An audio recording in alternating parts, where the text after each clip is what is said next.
asalaamaaleykum mbokki Sénégal mbokki téléspectateurs yi ñu ngi leen di nuyu bu baax rawatina nag sama mbokki éleveurs yi fu ci waay nekk ak ci loo mën a nekk rek maa ngi lay nuyu bu baax di la tatagal comme ni ñu koy waxee di la jox sa wàccuwaay mbokk yi xarit yi dama ni li nga xamante ne nag moom la ñu doon xaar ci ay at doon ko xaar bu yàgg a yàgg yàlla def na ni ñëw na nag fii nga xamante ne mooy Sénégal muy lan made in Sénégal muy lan ay pierre à lécher yoo xamante ne yu mucc ayib ay doomi réew mi juddoo ci réew mi yaroo ci réew mi màggee ci réew mi jàngee ci réew mi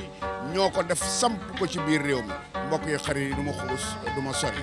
fii bu ngeen gisee décor bi xam ne ñu ngi zone franche industrielle diggante Fass Mbao ak Petit Mbao kon nag mbokk yi xarit yi léegi-léegi dans un petit instant ma rencontré Sayer mi nga xamante ne moom mooy le responsable commercial ñu àndandoo na xuus dugg biir zone franche industrielle daal di dem xool yi li nga xamante ne moom la fi champion yi indi samp ko muy liggéey bu rafet liggéey bu mucc ayib mbokk yi xarit yi liggéey rek mooy dëgg les sénégalais ñu ngi def seen loxo bu baax a baax a baax luy déwale réew mi léegi-léegi ma gis Sayer waa champion bi mon frère Sayer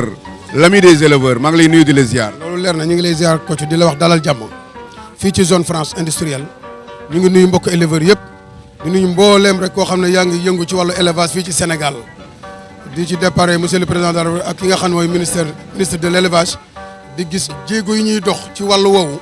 ñun ci siège boobu nag la ñu dugg tey bëgg a bëggal éleveurs yi di leen xamal ne li ñu daan jéggaani suñu borom def na ne yegsi na ci réew mi kooku bu ñu demee ba ci biir seen xol dina set dinañ gis ne jaratul nit di jóge fii di ko wuti pour say xar aw yoon say xar rafet say xar mel ni ñu war a mel incha allah bu ñu duggee ci biir dinañ xam ne dombu Sénégal bu liggéey loo xamante ne éleveurs yëpp seen xol dina ci sedd ci taxawaay boobu lañ ko ci di la gërëm ci mbir mi di ñaan yàlla yàlla nañ yàlla dolli jàmm. jërëjëf téléspectateurs yi tungu ne du teew ñuy nataal ñu ngi dem léegi biir zone France industrielle foofa la ñu samp mbokk ya xarit yi liggéey rek mooy dëgg c'est tout de suite dans un petit instant ñu yaatal.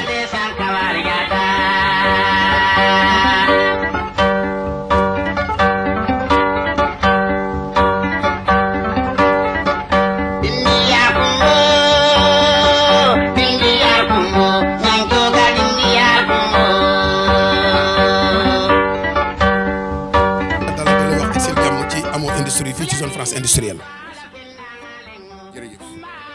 merci Sayer.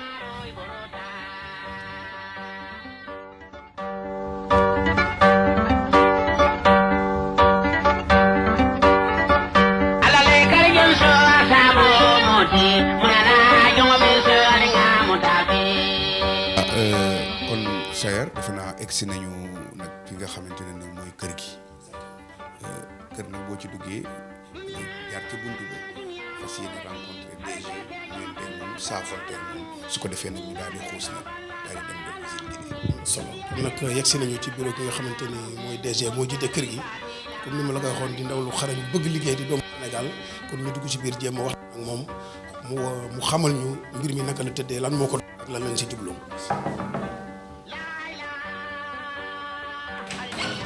bismillah kon yegg si na DG ñu ngi lay nuyu di la ziar. vraiment c'est un plaisir.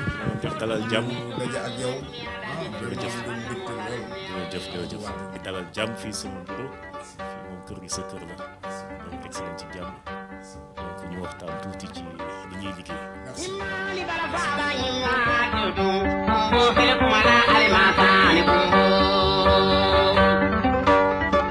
mbokki téléspectateurs yi merci beaucoup également DG ñu ngi lay sant bu baax di la gërëm ci dalal bi nga ñu dalal fii ci sa bureau ci biir Amo Industrie tey nag tànk yi di tànku d'abord présenter la suñu ay félicitations au nom de tous les éleveurs du Sénégal ndax nag da nga réaliser loo xamante ni Sénégal dañ ko soxla woon doon ko jéggaani yàlla def mu jaar ci yow vraiment nga mettre ko en place fii ci Sénégal donc ñu ngi la ci féliciter di la ñaanal yàlla jàmm di la ñaanal yàlla xéewal ak teraanga ci li nga xamante ne si moom mooy liggéey bi nga xam moom ngay def ma bàyyi la rek nga présenté wu su ko defee nag ñu daal di dugg ci waxtaan bi. jërëjëf coach maa ngi kontaan trop di la dalal tey fii ci Amo Industrie di remercier ci tànk yi ngeen jóg dox ko tey ñëw si ñun seet si ñu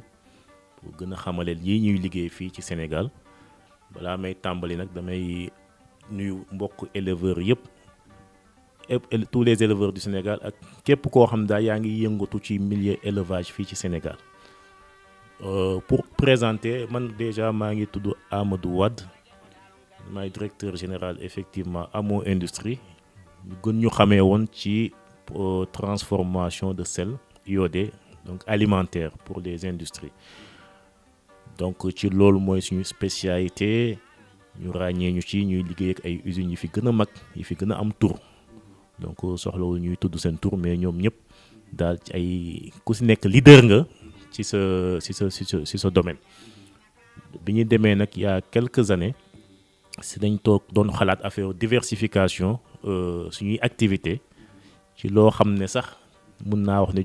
idée bi jógewul ci man mais suñu benn consultant espagnol buy tàmm di ñëw di ñu accompagner pour ni ñuy xool pour gën a liggéey bi jëm kanam gën a développé wu moom moo ñu suggéré woon ne ñun de Europe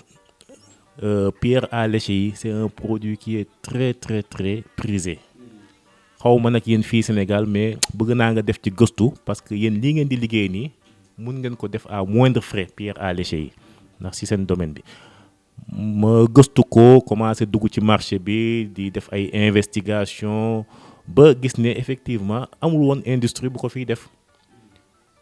gis ne pierre à lécher yi ñuy jaay fii ci Sénégal yëpp daanaka dañ koy importer dañ koy jéegaane mu jógee bitim réew ma ne woon nag kon lii moom jar na kon ñu dugg si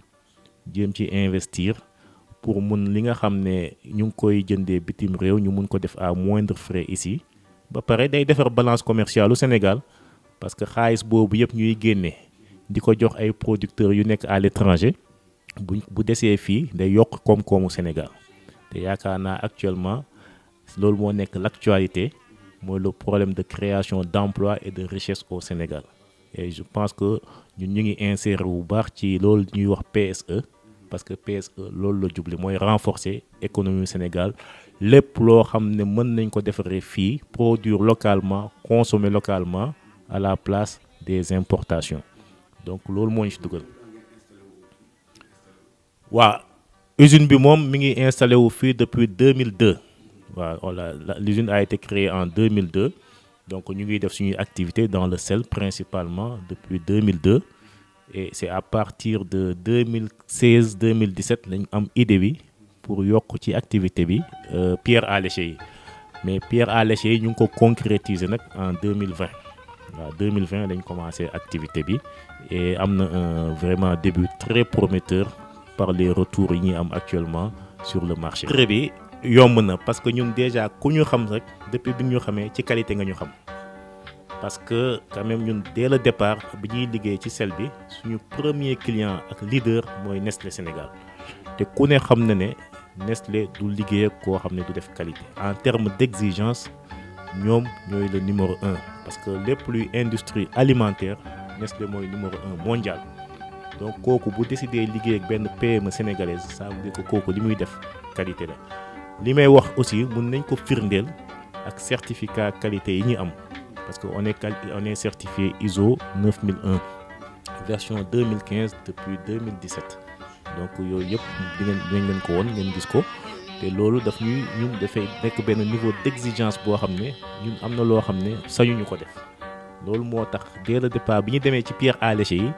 niveau de qualité bi ñu doon jox les clients yi nga xam ne sel alimentaire la pour les humains même niveau boobu la ñuy considérer les xar yi nga xam ñoo war a jël pierre à lécher bi niveau bi ñuy jox qualité bi ñuy jox nit yi moom lañ leen di jox donc loolu il faut que mbokk éleveurs yi xam ne xorom biy dem fii ci pierre bi mooy xorom biy dem ci industrie alimentaire yi donc exigence yi ñuy laaj yëpp pour que mu am sécurité am hygiène bañ a am benn danger pour la consommation humaine même exigence yooyu la ñuy topp aussi pour mu bañ a am benn danger pour la consommation des animaux donc loolu mooy secret bi. xoolee dañu daan jël xeer yi nga xamante ne si nasaraan si moo ñu ko doon yónnee tey jii bu ñu demee ba ñun suñu ay pierres yu ñu créé fii au niveau du Sénégal def ci liñ ci war a def yëpp mën leen a concurrencer ba boo demee sur 10 wala 11 éleveurs di nga fekk au moins 9 yi di utiliser li nga xamante ne moom mooy les pierres yu jógee ci Amo Industrie duñu xuus duñu sori mbokk yi téléspectateurs yi tey dañu fas yéene yenn fii fépp foo xamante ne si ruq la rek ci biir kër gi dinañ fa dugg ko defee DG daal di koy présenter téléspectateurs yi présenter ko ñi nga xamante ne mooy bokki éleveurs yi DG ñu def visite guidée dugg ci biir voilà dugg ci biir kër gi yaatal xool affaire yi merci beaucoup.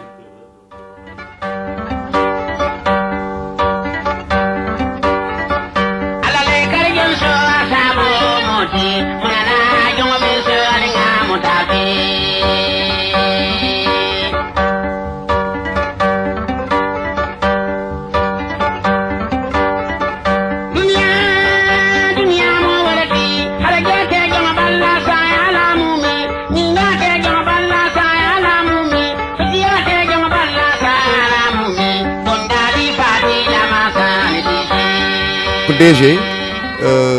ñu ngi ci salle de conférence salle de réunion ainsi de suite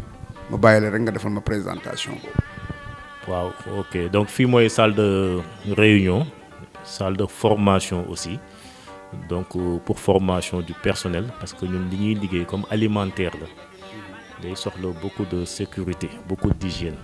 day soxla ay bonnes pratiques yooyu fekk personnel bi ñu inculquer leen ko. mais di ko consolider aussi ndax nit moom loo ko woon tey mun na ko def mais bu gannaaw suba mu génnaat ci donc ñun dañuy soxla sensibilisation renforcement moo tax salle bi fii la ñuy defee suñuy formation continue di fi def suñuy réunion ni ngeen ko gisee aussi qualité ñun daf ñoo soxal loolu moo tax ñu am fi suñu certificat pour employé bu fi dugg fàttaliku ne fii kat ñun qualité la ñuy defar dañoo am exigence par rapport aux clients par rapport aux consommateurs ngeen gis suñu politique qualité ak sécurité des denrées alimentaires loolu yëpp toujours suñu engagement la client bu ko gis xam ne ñii kat li ñuy liggéey man sama xel war na ci mën a dal parce que ñoom ñoo jël engagement bi taf ko seen fii mu ne ñun produit bi ñu lay jox c'est exempt de danger waaw mu benn danger loolu la certificat bi di wone loolu la suñu attestation comité d'hygiène santé et sécurité au travail bi nga xam ne inspection du travail moo la koy délivrer te balaa mu la koy délivrer day ñëw dafa am processus booy suivre mu valider ko am comité d'hygiène bu ñuy mettre en place composé des membres du personnel ak direction bi mais composé d'un médecin du travail aussi boo xam ne day participer à chaque réunion obligatoirement day joxe ay orientation di joxe ay recommandations waa inspection du travail aussi dañuy bokk ci comité d'hygiène et de kii bi chaque réunion dañuy ñëw di ko saytu ñoom ñooy mën a valider donc li engagement bi société bi jël en termes d'hygiène de santé de sécurité sur le terrain ñu ngi koy appliquer donc loolu daal globalement salle bi loolu lay symboliser mooy qualité bi hygiène bi sécurité. gis naa ko def système de management de la qualité politique qualité et sécurité des denrées alimentaires ma gis tamit certification ISO bi muy certificat ISO mu nga xamante ne tamit il n'est pas donné à n'importe qui de l'avoir parce que lii foo ko gis rek da ngay xam ne que vraiment c'est du sérieux. oui tamit moom tamit processus la formation la laaj et ça nous a pris 1 an de formation parce que da ngay déjà contracter avec un cabinet expert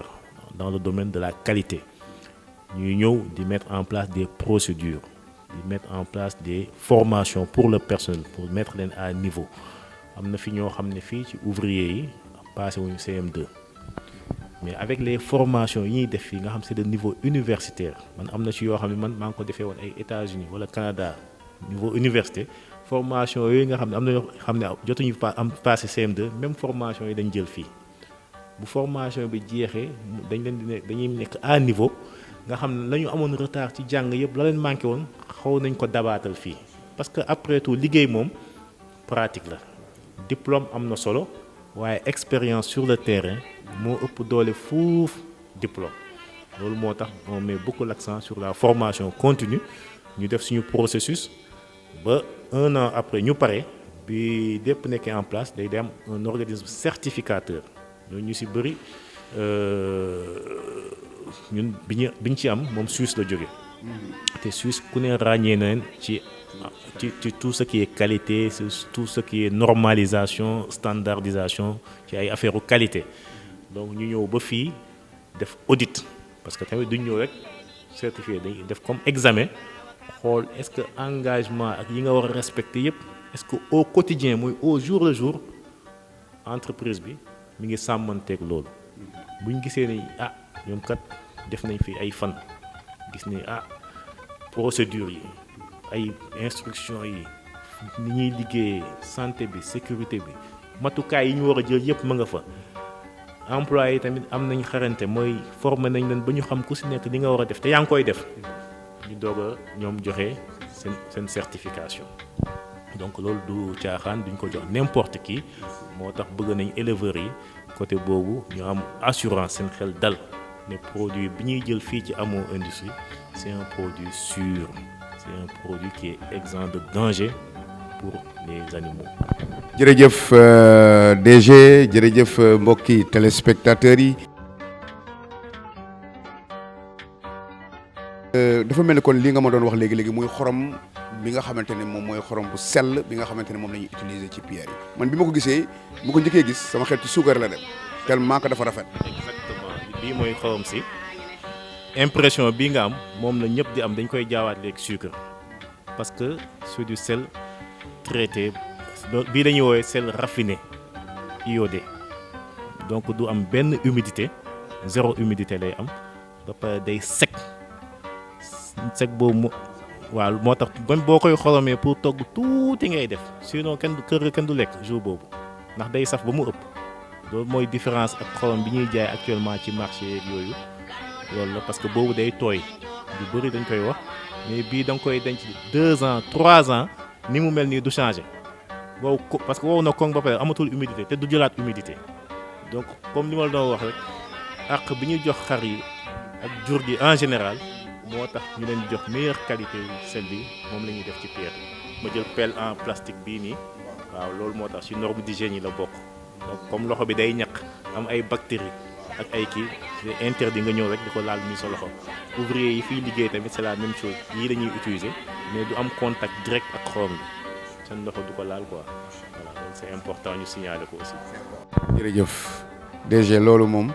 dëgg-dëgg dañ la ci sant di leen ci gërëm parce que nag damay faral di wax ne jur gi ñun ñoo leen di jëfandikoo donc il faut que ñoom ñu ànd ak wér mel nañu war a mel bu ko defee ñun tamit ñu mën a protéger suñu santé ci li nga xamante ne moom mooy li gën.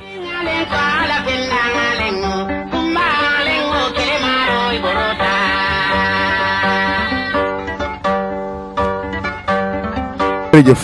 DG ginnaaw bu ñu jógee nag ci xorom si nga xamante ne moom nga ñu présenté léegi mu nekk xorom bu sell léegi nag fan la ñu jëm. waaw léegi dañuy dem magasin stockage donc pierre à lécher yi donc. merci.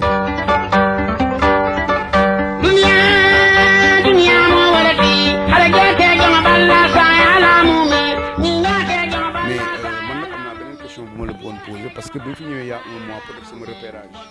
pour tournage dama gis ne que fii dafa feesoon tel en même temps bi ñu wanee li nga xamante ne mooy reportage bi fi ministre bi jaaree. dañuy gis ne que ça pierre yi éleveurs yi ko jël donc pierre yi mi ngi dox bu baax mandarga la buy wane ne pierre yi am na demande bu baax am na attente bu baax te éleveurs yi bëgg nañ ko ñu ngi koy commander bu baax a baax a baax. waaye nag ñu ngi leen di rassurer am nañ capacité de production bu doy capacité di Sénégal soxla annuellement ci pierre di ko importer ñun mën nañ ko produire fii ci usine bi. mbokki téléspectateurs yi yéen a ko déggandoo yéen éleveurs yi yéenay faral di wax ni le meilleur laboratoire c'est l'éleveur kon nag éleveur bi nga xamante ne moo dem ba ràññee xam ne produit bi c'est un produit de qualité di ñëw di ko jël defe naa ne loolu moom mooy firndeel ni que daal Amo Industrie yokk nañu baar bi ca kaw a kaw macha allah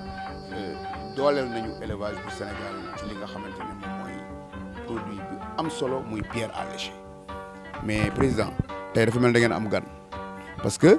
dama fi seen le président du regroupement des éleveurs de Guinaw Rail en même temps un grand éleveur ma fekk si ko ci biir Amo Industrie Ahmed Sall maa ngi lay nuyu di la ziar champion ñu ngi lay ziar. mais président léegi looy def fi président yow daal mën nga daal ruq bu ma dem fekk la fa quoi. waaw mais coach maa ngi lay nuyu di nuyu DG Wade di nuyu sama commercial bi nga xam fi Sayer fi lay passé samay commande maa ngi ci amoo industriel bon vraiment seen liggéey set na sell na garanti na et puis éleveurs yi taamu nañ ko daal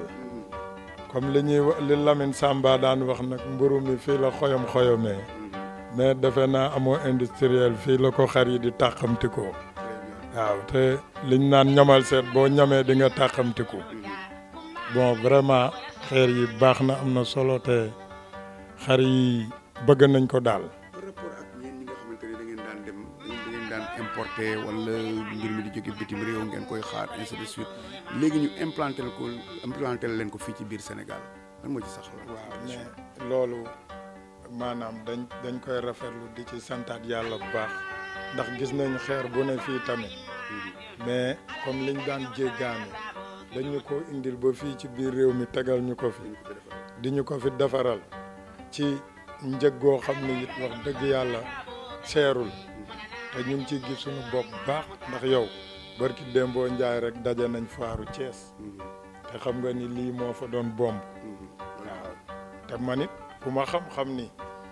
en dehors de président des éleveurs de Guinaw Rail bi ma nekk dama yor alimentation de bétail dama ko daan jënd ji ci Pape Mbaye Seras mais bi ma demee ba découvrir fii dama ko teggi nag di ñëwal sam bopp mais daal am na solo macha allah may invité éleveurs yëpp nag ne leen bagage yaa ngi jënd leen ci baax na cherul te maanaam bokkul maanaam roy du nuroog pire daal waaw. merci beaucoup. ok yéen a ngi waajal également cercle des éleveurs de la banlieue bu docteur Niang. waaw ñu ngi koy waajal bu baax waaw parce que aussi cercle ñun ak ñoom benn lañ te chaque année bu ñuy def seen foire dañuy invité kon di ñaan yàlla yóbbu ñu seen jàmm mais daal xeer yi moom Kocc lu waay mën a am na solo lool te xeer yi di ko yóbbaale cercle wala. non day dem kii foire bu am dafa war a nekk number one dañu war a am seen box spécial amoo industriel waaw te ñu ngi koy ñaanit di ko sabablu may invité nag waa cercle docteur Niang ba ci suuf ak waa rek yëpp ak kullu éleveur bu ne ci réew mi ngeen ñëw jàpp ci affaire bi daal fii la tàqamti ko moom. merci beaucoup sant nañ la gërëm la bu baax. ok Kocc ma Sayer jërëjëf. Sayer yow mi commercial bi di passé li nga xamante ne mooy commande ak yooyu ban impression am ci kàddu yi président yëkkati. waaw di ko sant di ko gërëm rek. de gëm na li ñuy wax le made in Sénégal te loolu moo am solo et je pense que éleveurs yëpp ni moom la ñu war a def parce que li am solo mooy emploi bi nga xam ne tey ji créé nañ ko xale yi di liggéey fii di fi jot seen ñaq di yóbbu dundal seen njaboot loolu dañ ciy remercier le directeur général d'abord remercier ko ci bu baax ndax chômage bi bokk nañ ci ñi nga xam ne ñu ngi koy xeex kon loolu éleveurs yi war nañu mën a dooleel jàppale ñu xam ne lii si seen produit la ndax lii bi ñu ko sampee ba léegi macha allah mi ngi dem éleveurs yaa ngi koy xam début bi yombul woon waaye ñi ngi koy gis te nag li ko waral mooy dañu gëm seen bopp rek gëm seen bopp bi nag moo tax ñu mën a ñëw collaborer ak ñun di ànd ak ñun ci liggéey bi ba vraiment ñu ngi ciy gis suñ bopp ndànk-ndànk eggaguñu nag ñu ngi koy waxee au sommet parce que ñu ngi dem progressivement mais on sait que ne produit la boo xam ne dafa mën naa la wax ne c'est un produit certifié ndax li ko waral mooy ku ne xam ne wàllu intoxication ku nekk xam na li nga xamante ne moom la exigence su éleveur laadum yi parce que ñooñu c'est l'élevage de luxe comme ni ngeen koy waxee ay classe la donc quand tu fais maintenant li ngeen di wax de l'élevage intensif par rapport même ak élevage extensif am na tuuti différence parce que kii quand même ay xar yu ñu naan day jar ay millions du xeer bu nekk nga leen di jox te à la seule différence des fois yi ñuy importer on vous vend des blocs de sel apparemment tey ñun ñu ngi liggéey ci vitaminé ñu ngi liggéey ci minéral ci yoo xam ne ay docteurs ñoo ko saytu parce que di également di remercier Senevet nga xam ne suñu premier partenaire la te yaakaar naa ne ku xam Senevet xam ne lépp lu ñuy jaay dinañ ko saytu ñoom ba xam ne ñi ñu koy jox bu ñu ko utiliser dinañ mën a kontaan par le biais de docteur Ndiaye ñu ngi koy remercier di remercier également Atfit su ma ko waxee docteur Faye laay wax mais di waxale veto partenaire docteur Malick Sène qui est un grand nutritionniste ñëpp xam nañ ko ci santé animale ci nutrition animale kooku moom kenn dootu ko laajte donc ñu remercier également docteur Gana Pen vraiment nga xamante ne Global Vision Global Veto lay bëgg a wax moom aussi vraiment jàmbar la mi ngi collaborer ak ñun xamal nañu ne comme produit bi am na fii jaratul ñu koy wuti bitim réew donc ñooñu dañ leen war a gërëm également le président Abou Kane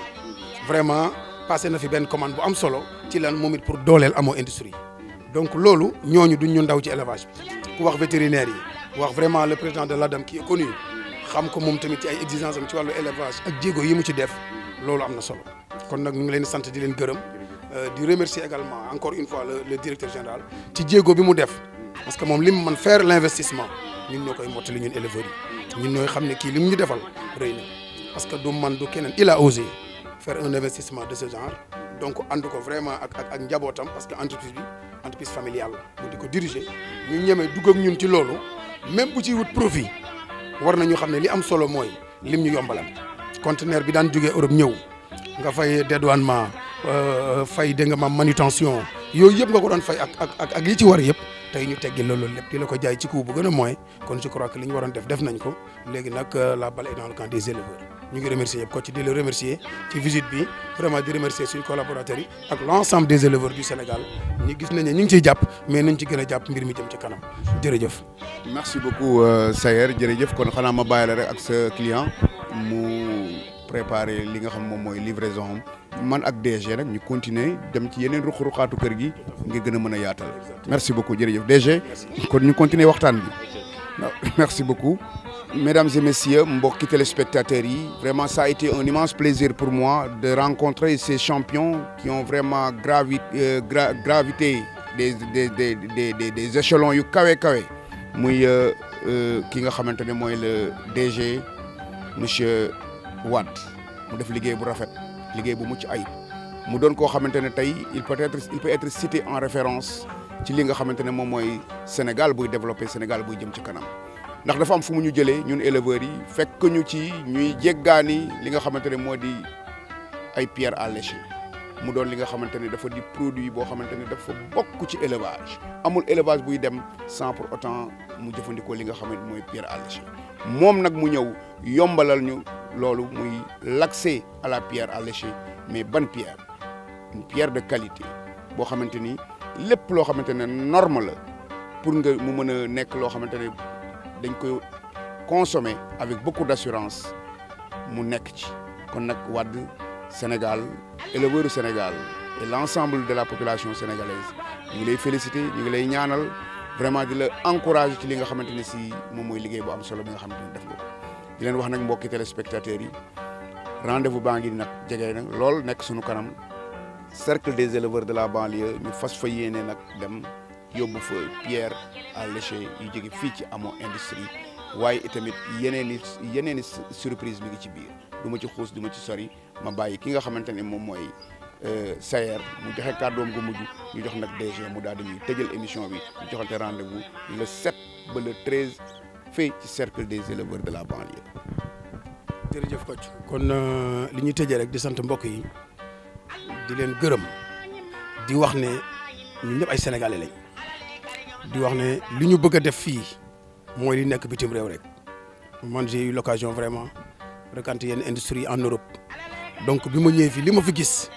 c'est les mêmes techniques nit ñu xarañ ñoo fi ne parce que waruñu ñu gëmloo nañu docteur vétérinaire ba ne France wala ba ne Espagne lim man ki nekk fi mënu ko su boobaa kon dafa mel ni xam-xam dafa mel ni liñ jàng amatul njëriñ